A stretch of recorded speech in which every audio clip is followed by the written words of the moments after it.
Hey everyone, I'm back and today we're going to be talking about Ridley Scott's Alien from 1979. And this is basically the movie that started the Alien franchise. And I wanted to revisit this movie just to see how it holds up. Oh, and before I get into anything further into this movie and my actual thoughts, I do have to mention that this movie has two versions. There's a theatrical cut and a director's cut. And the version that I watched was the director's cut. And that's about 5 minutes longer than the theatrical cut, but I just wanted to see what the differences were. And I'll talk about those in just a second. First, let's get this out of the way. The movie looks great. The sets look great. They're iconic at this point. I love the sets. The environment is great. The film has a great atmosphere. I love the acting. It's great. And all the characters in this movie, I like all of them. I'll get a little bit more into that later. And without getting into spoilers, there are jump scares in this movie that normally I dislike jump scares, but in this movie I think they're all effective because they're all earned because of how they're presented.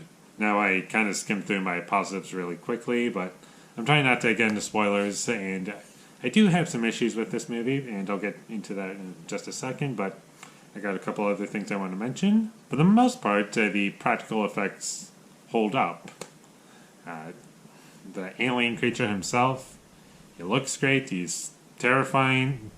Get that thing away from me. As well as the face hugger. I don't want those things anywhere near me. I also don't want to forget to mention the music. That adds a lot to the film. Even if you haven't seen the movie, I'm sure you've heard it by now. It's also in the, the Alien Isolation game that came out, when did that come out, like 2014? Something like that. I remember the music for this movie being in that game, or some of it at least. I do have a couple issues with this movie, and my first issue with the movie would be that there are some practical effects in the film that do not hold up. And I guess slight spoilers. If you haven't seen the movie, go see it. But slight spoilers in the pretty much, I guess, iconic scene where the alien pops out of Kane's chest. It looks great. All that is great. The acting is great.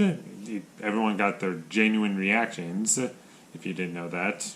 And when the alien first comes out of his chest, that all looked great.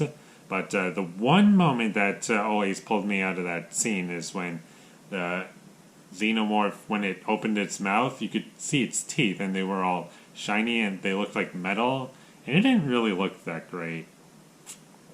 And its jaw was kind of crooked.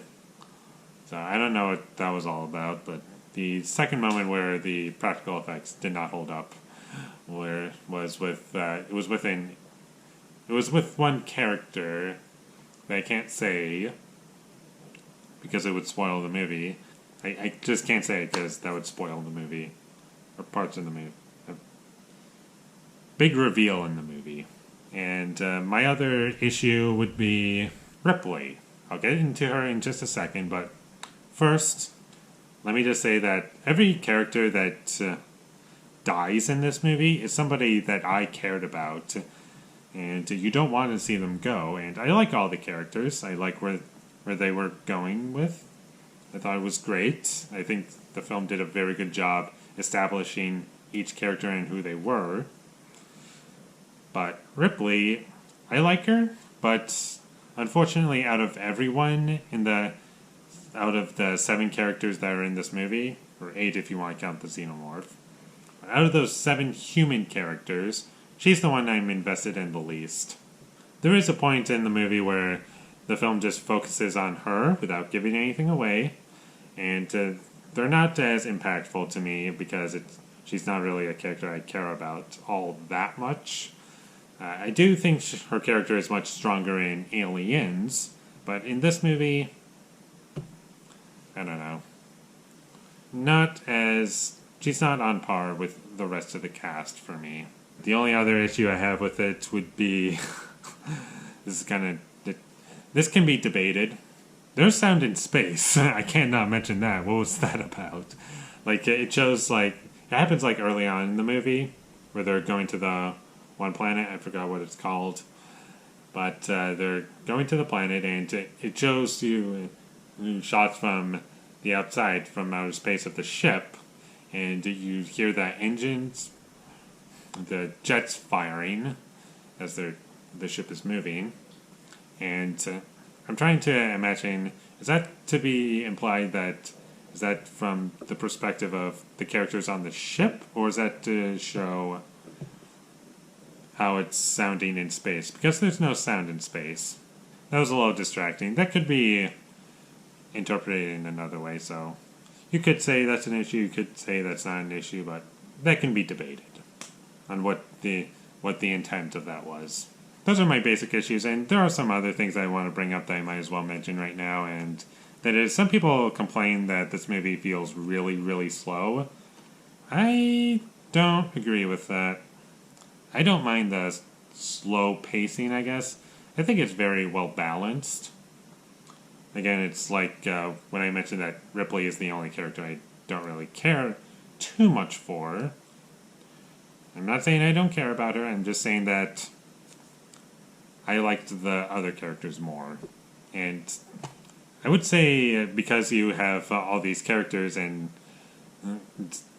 things aren't happening to them, like the alien doesn't come in until like a half hour in, or the facehugger at least, I kind of liked what was being built up, and I liked all the characters and their interactions, and I found it to be, in some ways, a bit better than the second half of the movie.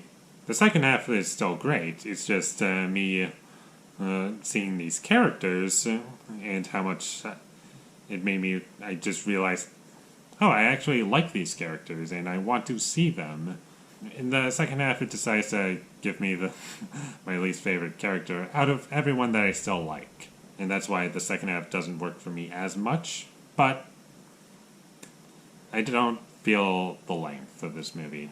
I did say that I watched the director's cut for this movie, and I should probably tell you what the differences are. And there's really only two things that are different, and there's an extra shot they have where Brett is looking for the cat. And you see a shot of the alien just in the chains, just hanging around. That was added in. And the other thing that I noticed that was added in was there was a scene where Ripley discovers where the rest of her crew is. Well, the ones that where the bodies went missing, without giving anything away. And that scene is also added in, but aside from that, that's about it. I didn't really notice anything beyond that. There might have been one or two more things added in that I missed, but for the most part, it's the same, and I think I prefer the theatrical cuts. I'm not saying those added in parts that I noticed were bad, I'm just saying that they're unnecessary for me. All in all, I really love Alien. It's a classic. Everybody should see it. If you haven't seen it, definitely check it out. And I'm going to give Alien a 9 out of 10. I really love it, and I would definitely watch this movie again.